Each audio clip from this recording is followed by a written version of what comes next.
Now, a while ago, I reviewed the amazing movie Megamind, and I considered it to be, a really underappreciated movie. Let me turn down the brightness. My face looks like I'm a goddamn ghost. The writing was amazing. The comedy was awesome. It did a great job at displaying the anti-hero Megamind, a big blue head, and no maidens. It explored Megamind's existentialism and realizing how the only reason he found enjoyment in being a villain was just the back and forth between him and Metro Man. So when I heard that they were making a sequel to this movie, I was scared, to say the least, and my fears were definitely realized. Hell, I don't think I ever would have expected something this atrocious to come out of Megamind. Now, the only thing I can compare this movie to is the Megamind video game, something that I actually played on stream before. Yeah, I was just chilling on my stream, going around, watching stuff, and all of a sudden I got recommended Megamind the sequel. And I watched the trailer, and instantly I realized, oh, that's not Will Ferrell. That's not David Cross. That's not Tina Fey.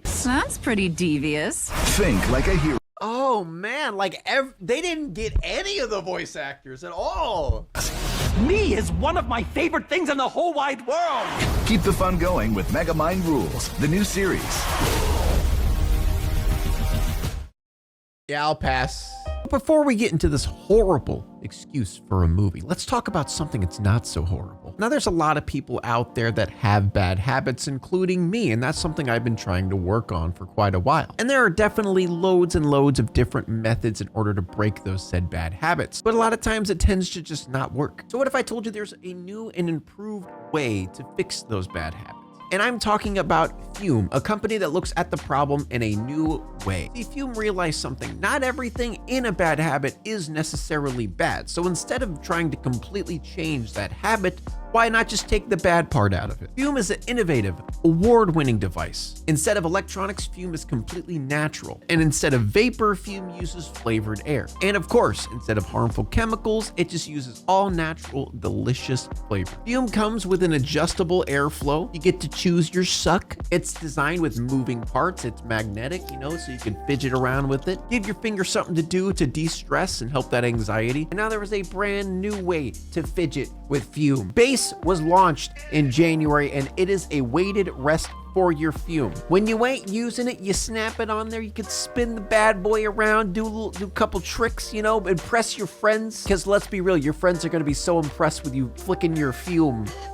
So why don't you guys join Fume in accelerating humanity's breakup from destructive habits? And you could do that by picking up the Journey Pack today. You could go to tryfume.com/Bionicpig, or you could obviously scan the QR code that is on the screen this whole time and use code Bionicpig to get 10% off the Journey Pack today. And also, I realized something else when I was watching this trailer, a little detail that a lot of you probably missed. It's bad. It's not good. So obviously I was curious as what the hell is going on? Megamind did amazing. Everyone loves the movie. Everyone makes videos about how incredible and how it's a masterpiece. What happened? Why did they make this garbage? Well, after a little bit of research, I found some interviews with the director, and I found out the dark and secret reason why they didn't hire Will Ferrell or the rest of the cast members. And you want to know what that dark and spooky secret is? They didn't have enough time. What? Huh?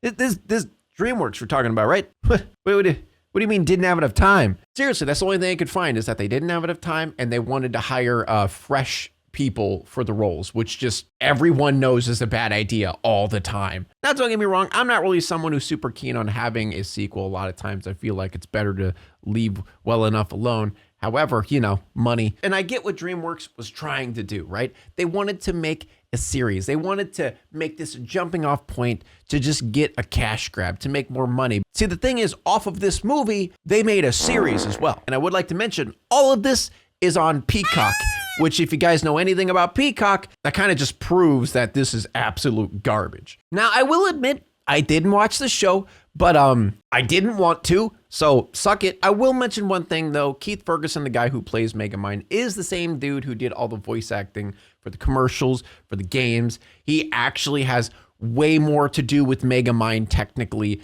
than Will Ferrell. However, if you got your first movie that is beloved by so many people and you have these specific voice actors and then you just say, screw them, let's just get new, fresh meat, people aren't going to be happy about it. And obviously, with the reviews, it's pretty obvious that people aren't happy about it. Now, I will mention these reviews definitely have a lot of hate behind them because of that reason, right? Because of the reason that they recast everyone. So obviously people are going to be quote unquote review bombing this movie. However, even with the original cast, this movie would still be god awful. Now, we can make excuses all day for why this is one of the lowest reviewed movies ever, but let's just break it down a bit. The animation, right? The animation in the first movie, fantastic. Great, it's what you expect from DreamWorks. The animation in this one, it looks like Paw Patrol or PJ Masks. Literally everything within this movie, the animation, the storyline, everything just reminded me of a cheap children's show that my son watched. It just falls flat and all around just feels cheap. So the story is set 2 days after the event of the first movie, which honestly is just a very weird way to set up a sequel. They're pretty blatant about the fact how they're just trying to make this into a series. And to make matters worse, everything, and when I say everything, I mean everything that happened in the first movie was basically just spit on. And what I mean by that is all of the character development. You know, the relationship between Megamind and Roxanne, they hated each other at first, but then, you know, Megamind started falling for her, and then she started falling for him. Then at the end, they were a couple. Yeah, all of that happened, gone. Because in this movie, they basically act like they just know each other, but don't like each other. Like they honestly are annoyed of each other constantly throughout the movie, and they don't even acknowledge the fact that they like each other, which was established in the first movie. And another thing that was established in the first movie that they kind of spit on, Minion, voiced by David Cross, is the character we all know and love. They had a little bit of a falling out in the first movie because Minion was like, hey, I'm underappreciated. And Megamind's like, whatever, I don't care. And they get in a little scuffle. They go on their own different paths. And then they meet each other in the end. They make up and realize that they were meant for each other in a way, right? And then they start treating each other like equals, right? But in this movie, the same goddamn thing happens. They get into a little bit of a fight. For some reason, Minion changes his name to Old Chum. Minion doesn't feel like he's being respected enough as a sidekick, so he goes off on his own merry way, gets a job, while Megamind does his own shit. They realize they need each other at the end of the movie, and then meet up, and literally everything that happens in the first movie when it comes to character development, or should I say the good writing in the first movie, was just recycled and done in the worst way possible. So basically what I'm saying is this movie shouldn't have been made. It makes absolutely zero sense that it was made. The story makes no sense. The Doom Syndicate, which we're going to get to in a little bit, makes no sense. So since most of you probably won't watch this movie, let's just go over a little bit of a rundown of the movie together, shall we? So the beginning starts out with a fourth wall break recap. Yeah. Throughout this entire movie, every little thing is spoon-fed to you like a little baby. It's honestly an insulting movie. But anyway, the beginning starts out, he breaks the fourth wall, and he's like, oh man, remember that first movie? Remember when I did that? That was pretty cool, guys, wasn't it? That was pretty great. I'm the greatest. Anyway, let's do this movie now. And this movie is filled to the brim with one-liners, and it is so hard to sit through all of these. Gotta hold you until we can transfer you to your fish bowls in jail. Crime. It's a hard halibut to break. You were great villains, but as heroes, you guys are all wet. Like, what does that even mean? But anyway, the beginning of the movie is a little bit of a fight between Megamind, Minion, and, them being the good guys and stopping the bad guys who are just fish guys. That's it. I don't really know. And how he beats them is just so stupid and again makes no sense. So these are fish dudes, right? They have a tank that has a bunch of water in it. They're in a fish tank! So he throws the little dehydration cube, I forget what it's called, in there, which I guess has a shark in it. And instead of it just, touching water, because they're in a fish tank and it shoots water, so there's definitely water in there, and that would make sense. He throws it in there and then gets a bottle of water that's on the ground, runs all the way to the tank, lifts up the thing, and then pours the water onto the thing.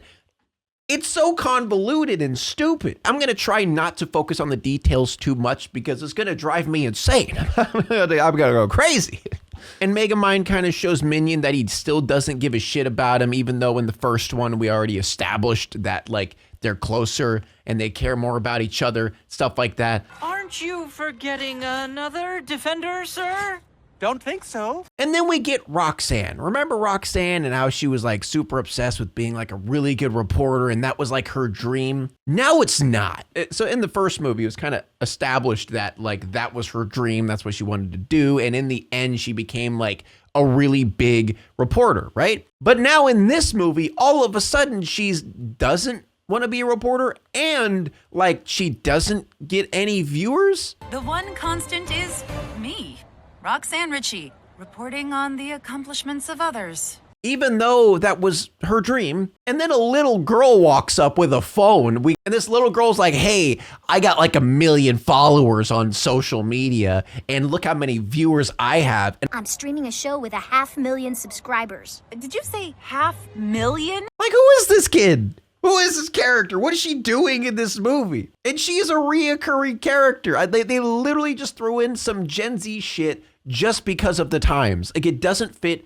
makes zero sense. Anyway, this little girl walks up and starts spamming some Andrew Tate life advice. You got to get a side hustle, girl. You got to get that bag. You know, you got to go for the win. Get them views, girl. You're a shark. You have to keep moving, girl. You gotta have a side hustle. But anyway, she's apparently the president of the Megamind fan club and is supposedly a big deal. And I feel like another reason why this character's in here is just so we could bring out the whole believe in yourself, follow your dreams. This character is just thrown in there just to add that layer to it, which again is just poorly done. What you need to do is find the thing you want to do and go for it. Look at me. And as we go on further and further through the movie, we realize Megamind's like a dick. In the first movie, yes, he was kind of a dick. He was selfish, but then he grew into realizing that he cares about people, that he does that as like a projecting method because, you know, he doesn't realize who he really is. And that was like the good writing of the first movie. Whereas in this one, he's just a dick for no reason. Like Minion starts bringing up that he wants to do more. He wants to be a sidekick. He wants to be higher up, which again, it was established in the first movie. But then Megamind just doesn't give a shit and makes fun of him and laughs at him. I don't think you've thought through this, old friend. I'm the hero. You're the guy who gets to hang out with the hero. Like, what is this shit? Like, you don't even need to watch the first Megamind to watch this one. So anyway, now we meet the Doom Syndicate, which is just a bunch of recycled heroes from different movies.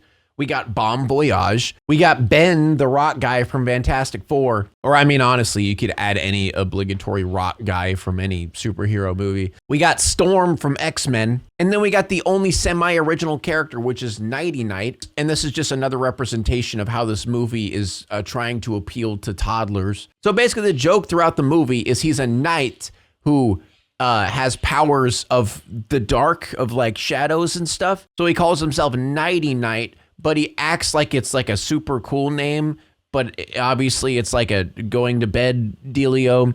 And he has like stars and moons and stuff that you see on like children's toys for bedtime all over him. Really low tier joke that, you know, toddlers would find absolutely hilarious, which is again why I'm saying that this movie feels like it's made for toddlers. And the Doom Syndicate, for some reason, is stuck in prison, even though they can easily get out, apparently, because they do. I guess they were just stuck in prison throughout the first movie, and all of a sudden they decided that they want to get out, so they just do. I don't understand that. So anyway, the conflict throughout the movie, like throughout the entire movie, the main conflict is the fact that the Doom Syndicate still believes that Megamind is a bad guy, and for some reason Megamind doesn't want them thinking that he's a good guy now, which I don't understand, because Megamind, if he was the first movie Megamind, could use the fact that they think he's a bad guy against them, trap them, and win.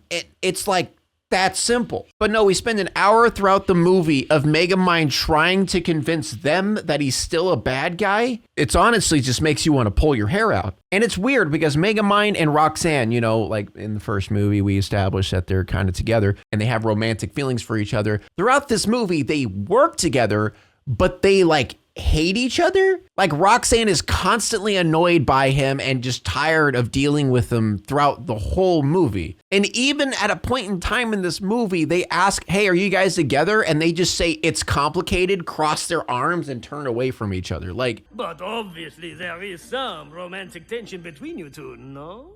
It's complicated. What happened in the 2 days between the first movie and this movie? That's what I want to know. Because apparently a lot happened. There's even points in the movie where Megamind actually helps a Doom Syndicate commit crimes in order to convince them that he's not a good guy. Which again, why? What's the point? And then we have a scene where there's a villain party, which in this situation, if it was first movie Megamind, he would have easily created a trap for all of these villains since it was centered in one party location, captured them all, easy, job done. But no, instead, even during this dance party thingy that they're doing, he's constantly trying to convince everyone that he's still a bad guy. However, the fish guys, remember the fish guys from the beginning of the movie, whenever Megamind stopped them, they end up showing up into the picture and trying to tell everyone, hey, Megamind's actually a good guy. So we get an entire scene of him trying to turn them into little boxes. I don't know what he calls them, just so he can still convince everyone that he's not a good guy. Again, I don't get it. So anyway, we find out phase 2 of Megamind's big plan. I guess when he was a villain, he had this like big scheme together with the Doom Syndicate. They planned on putting rockets underneath Metrocity, lifting it up and just sending it to the moon. I don't know why. There's not really like an explanation why they're doing it or what's the benefit to them, or why it's even evil, because they even have like an oxygen dome over the city. So in context, that's like actually a good thing because they're colonizing the moon. So I don't understand what is even evil about all of this. So again, instead of Megamind just finally being like, hey, I'm actually a good guy. I tricked you guys the whole time. You're now captured. Game over. I win. Oh, wait. I would like to mention, he did do that. Or I almost forgot. He did do that. At 53 minutes into the movie. I'm not joking. At 53 minutes into the movie, he finally realized he can use the fact that he is tricking them to his advantage. So instead of like coming up with a big plan in order to secure them properly, make sure they're actually trapped, he just says, hey, everyone stand there for a picture, and then gets his little robot to make a cage. The robot malfunctions, they get out. Why did it take an hour of the movie for Megamind, Megamind, the dude who's super smart, to figure out how to trap the Doom Syndicate? I don't know. Great writing. So anyway, another recycle of the first movie. Megamind gets beat by the Doom Syndicate, gets sent out of the city, and he does this whole mopey thing like he did in the first movie. Remember when he was against Titan and Titan beat him up, and then he's like, oh, I can't beat Titan. He's too strong for me. Oh man, this sucks. And he's like all mopey and sad. The same shit happens again. Oh yeah, throughout the entire movie, Chum was working at this diner and then ended up making the diner extremely successful. And then Megamind and him get back together because Megamind realizes, oh, I need my sidekick. I need my minion, or should I say old chum, I guess is what his new name is. So that was just like there. That was just in the movie. I mean, I don't really know what to say about that. Then an hour to stop the Doom Syndicate, so stick to the list. We are not here to browse.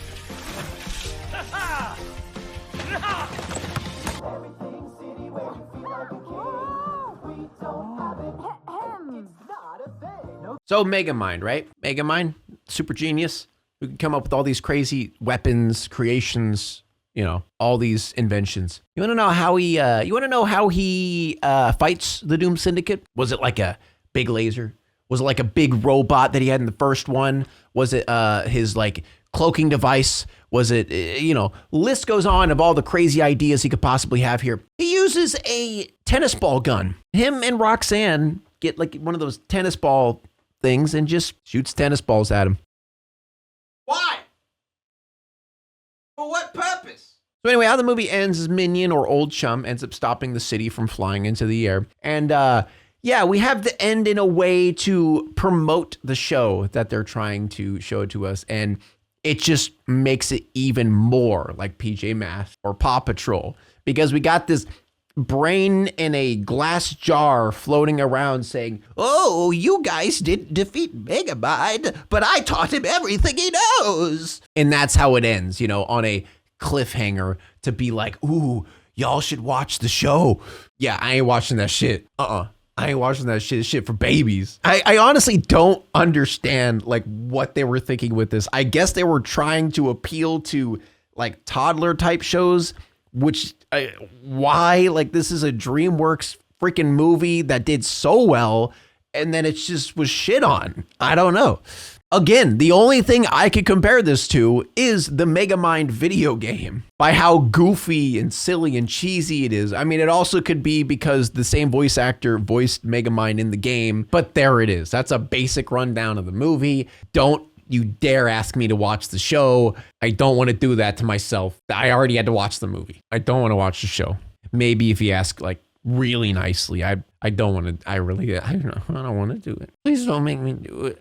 Please don't make me do it. But anyway, make sure to like and subscribe. And if you guys want to, you could hop over to my Twitch stream where I'm watching some videos, hanging out. Maybe we'll talk about the movie and stuff. But until then, I'll see you next time. Baby cakes, pumpkin pie. Trying to give my viewers pet names. Is that weird? Yeah, it's probably weird.